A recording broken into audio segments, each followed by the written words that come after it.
नमस्कार दोस्तों। जब किसी पर हमला होता है तो वह बचाव के रास्ते तो ढूंढता ही है, लेकिन यहां तो उल्टा चल रहा है मामला। जैसे कहते हैं, वो कहावत है, उल्टा चोर कोतवाल को डांटे। कुछ ऐसा ही लग रहा है राजस्थान में इस समय वर्तमान मुख्यमंत्री और पूर्व मुख्यमंत्री के बीच में पिछले 3 दिन से जिस तरह से वार पलटवार हो रहे हैं, सरकार और कांग्रेस के बीच वार पलटवार हो रहे हैं, उसका नतीजा क्या निकलेगा ये तो बाद की बात है। और कौन कौन किसे फंसाना चाहता है, कौन कौन इसमें से निकलना चाहता है, किसका नंबर आएगा किसका नहीं आएगा, ये तमाम बातें पीछे छूट जाती है। लेकिन पूर्व मुख्यमंत्री अशोक गहलोत हैं कि खुद पर हो रहे लगातार वार के बावजूद पलटवार करने से नहीं चूक रहे और वे रुकना चाहते नहीं, ऐसा लग रहा है। अब इसके 2 कारण हो सकते हैं। पहला कारण यह हो सकता है कि कहीं कांग्रेस सरकार पर जितने निशाने साधे जा रहे हैं और आम जनता में भी इस बात की चर्चा है, कहीं उससे ध्यान डाइवर्ट करने का तो कोई कारण नहीं है, या फिर पूर्व मुख्यमंत्री अशोक गहलोत 2024-25 की परीक्षाओं के अंदर ओएमआर सीट बदलने का जिस तरह से जांच की बात कह रहे हैं कि वर्तमान सरकार को इस मामले में चुप्पी नहीं साधकर जांच करवानी चाहिए, यह क्या पलटवार कहा जा सकता है। दरअसल पिछले 5 दिन से जिस तरह से राजस्थान में वार पलटवार का खेल भाजपा और कांग्रेस के बीच में चल रहा है, उस वार पलटवार के खेल में कभी मुख्यमंत्री भजनलाल शर्मा पूर्व मुख्यमंत्री अशोक गहलोत पर वार करते हैं, कभी राजेंद्र राठौड़ वार करते हैं, कभी कांग्रेस के नेता ही अशोक गहलोत पर वार करते हैं लेकिन नाम नहीं लेते।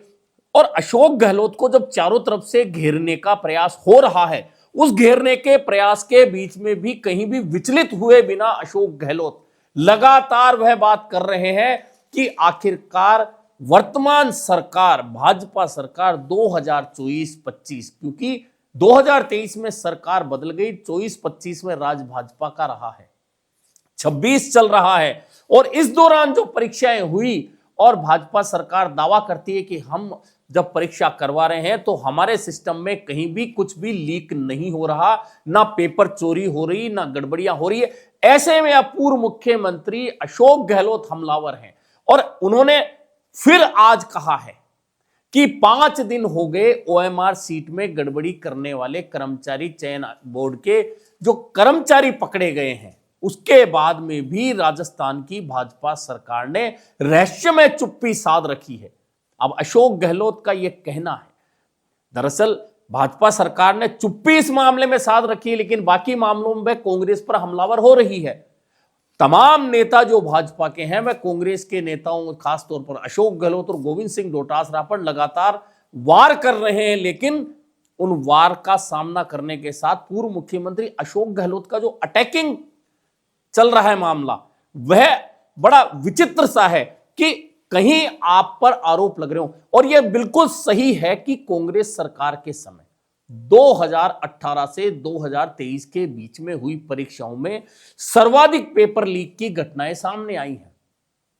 अब जब ओएमआर सीट बदलने का खेल भी सामने आ गया है तो सीधा सीधा है कि कटघरे में तो कांग्रेस की सरकार है, लोग इस पर चर्चा भी कर रहे हैं।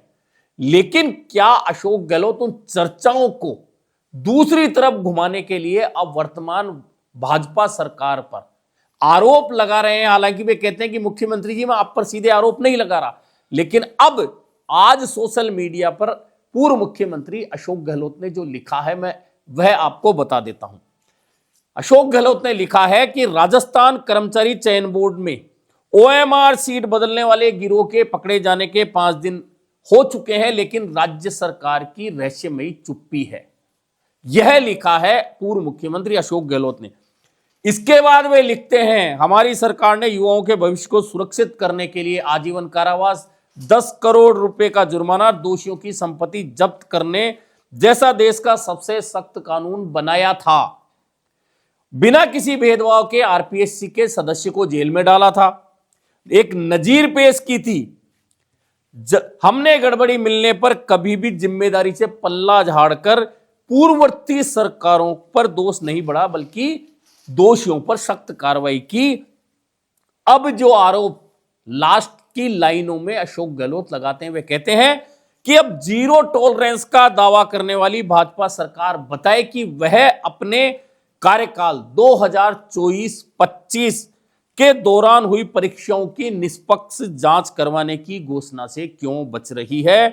क्या भाजपा सरकार युवाओं के साथ न्याय नहीं करना चाहती? पूर्व मुख्यमंत्री अशोक गहलोत ने ये जो लिखा है वह वर्तमान मुख्यमंत्री भजनलाल शर्मा की उस बात का जवाब है जिसमें भजनलाल शर्मा ने सिरोही में अपने भाषण के दौरान कहा था, अरे पूर्व मुख्यमंत्री जी, आपके घर तक आंच पहुंची है पेपर चोरी की, और आपका स्टाफ पेपर चोरी करके अपने बेटे को देता है। यह कहकर वर्तमान मुख्यमंत्री भजनलाल शर्मा ने अशोक गहलोत को लपेटने का प्रयास किया था। लेकिन अब सवाल यह खड़ा कर दिया है अशोक गहलोत ने कि आखिरकार वर्तमान सरकार 2024 और 2025 की परीक्षाओं की जांच क्यों नहीं करवाना चाहती। और अशोक गहलोत का सीधा सीधा यह कहना है कि इन जांच से बचकर क्या वर्तमान सरकार अपने कार्यकाल के दौरान हुई गड़बड़ियों पर पर्दा डालना चाहती है। और एक जो महत्वपूर्ण बात पूर्व मुख्यमंत्री ने कही है वह यह है कि हमने कभी भी पूर्ववर्ती सरकारों पर दोष नहीं मढ़ा और अपनी जिम्मेदारी से पल्ला नहीं झाड़ा। इसका मतलब साफ साफ है कि कांग्रेस की सरकार में जब पेपर लीक हुए और कांग्रेस की सरकार ने कार्रवाइयां शुरू की तो अशोक गहलोत का सीधा सीधा कहना है कि वर्तमान सरकार को अपने कार्यकाल की परीक्षाओं की जांच करवानी चाहिए कि कहीं 24-25 में भी ओएमआर सीट तो नहीं बदली गई है, क्या नंबर तो बढ़ाने का खेल नहीं हुआ है। क्योंकि वे ही कर्मचारी, खेल तो वही है कि जो कर्मचारी लगातार एक ही सीट पर एक ही कार्यालय में जमे हुए हैं और वे ही पकड़े गए हैं इस पूरे खेल में, तो 24-25 में क्या उन्होंने ओएमआर सीट में गड़बड़ियां नहीं की होगी? और अगर इनकी जांच हो जाती है तो क्या भाजपा सरकार को भी कटघरे में खड़ा किया जा सकता है? यही बात नेता प्रतिपक्ष टीकाराम जूली ने भी कही थी कि राजेंद्र राठौड़ ने जब अशोक गहलोत को जवाब दिया था तो उस पर टीकाराम जूली ने कह दिया था कि आप जज मत बनो, अभी तो वे पकड़े गए हैं, उनसे पूछताछ में बहुत सारे खुलासे होंगे, उसके बाद पता चलेगा कि कहां किसने कितनी क्या गड़बड़ी की है। अब ऐसे में 2024-25 की परीक्षाओं की पर प्रश्न चिन्ह जो लगा रही है कांग्रेस, क्या वास्तव में जिस तरह से कांग्रेस सरकार में पेपरों में गड़बड़ी हुई है, ओएमआर सीट बदली गई है, ओएमआर सीट में नंबर बढ़ाने का खेल हुआ है, और ये बहुत आसान खेल इसलिए हो जाता है क्योंकि आउटसोर्स यानी कि निजी एजेंसियां ओएमआर सीट की जांच करती हैं। ओएमआर सीट की स्कैनिंग निजी कंपनियां करती हैं, निजी एजेंसियों को यह काम दिया जाता है। आरोप तो यह है कि कांग्रेस सरकार में एक ब्लैक लिस्टेड जो कंपनी थी, ब्लैक लिस्टेड जो एजेंसी थी, उसे स्कैन करने का काम दे दिया गया और वहीं से उन दोनों दलालों ने सांठगांठ की। इधर उप निदेशक और कर्मचारी जो चयन बोर्ड के थे उन्होंने सांठगांठ की और इस सांठगांठ में ओएमआर सीट में नंबर बढ़ाने का खेल हुआ। और यूपी में जब मामला पकड़ में आया तब राजस्थान में भी मामला की जांच हुई और उसके बाद एसओजी ने एफआईआर दर्ज की। लेकिन इस पूरे खेल के बाद अब जो असली लड़ाई है राजनीतिक मंच पर जो लड़ी जानी है, तो उसमें सीधे सीधे यह है कि हनुमान बेनीवाल ने हुंकार भर दी है और हुंकार भरने के साथ में हनुमान बेनीवाल ने कह दिया है कि अब हम सीधे सड़कों पर उतरने वाले हैं। दरअसल हनुमान बेनीवाल यह मौका इसलिए भी नहीं चूकना चाहते क्योंकि हनुमान बेनीवाल को बहुत अच्छी तरह से पता है कि अगर 2028 के विधानसभा चुनाव में आरएलपी पार्टी को मजबूती के साथ में खड़ा ही नहीं करना बल्कि कुछ सीटों पर जीत दर्ज करके भी आना है, तो उसके लिए जरूरी है कि ये जो युवा है जो पिछली बार पेपर लीक की घटनाओं से उद्वेलित था और उसका फायदा भाजपा को मिला, क्योंकि भाजपा के जितने भी नेता थे, जिनमें प्रधानमंत्री नरेंद्र मोदी हो, जिनमें गृह मंत्री अमित शाह हो, जिनमें तत्कालीन राष्ट्रीय अध्यक्ष जेपी नड्डा हो, सतीश पूनिया हो, वसुंधरा राजे हो, तमाम नेताओं ने एक जो मुद्दा सबसे ज्यादा चुनाव में उठाया वह उठाया था पेपर लीक की घटनाओं का। और पेपर लीक की घटनाओं को लेकर चूंकि राजस्थान में आंदोलन हो रहे थे और डॉक्टर किरोड़ी लाल मीणा लगातार आंदोलन चला रहे थे कांग्रेस सरकार के खिलाफ, तो उस मुद्दे को भाजपा ने भुनाया और भुनाकर युवाओं का जो वोट था वह बड़ी संख्या में अपनी तरफ खींचा और उसका फायदा कहीं ना कहीं हुआ भाजपा को। वरना पहली बार ऐसा लग रहा था कि कहीं कांग्रेस सरकार 20 साल बाद राजस्थान में रिपीट तो नहीं कर रही। और इस माहौल के बीच में भाजपा अगर बहुमत लेकर आई तो उसके पीछे बहुत बड़ा कारण पेपर लीक की घटनाएं, उनसे उद्वेलित युवा और उन युवाओं को अपनी तरफ ले जाना भाजपा की सबसे बड़ी उपलब्धि रही। ऐसे में अब हनुमान बेनीवाल भी ये चाहते हैं कि इस मामले को लेकर मैं आंदोलन करूं, चूंकि कांग्रेस और भाजपा दोनों की सरकारें, एक बार कांग्रेस आती है एक बार भाजपा आती है, उन दोनों के बीच में आरोप प्रत्यारोप चल रहे हैं। इसीलिए हनुमान बेनीवाल का यह कहना था कि सीधा सीधा गणित है कि भाजपा सरकार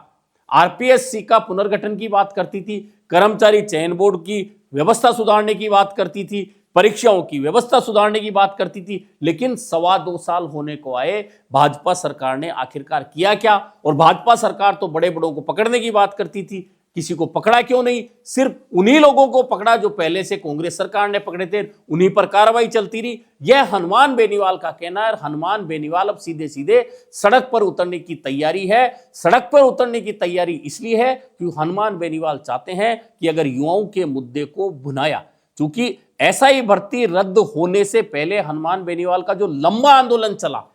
उसमें कहीं ना कहीं पूरे राजस्थान में आरएलपी को माइलेज मिला।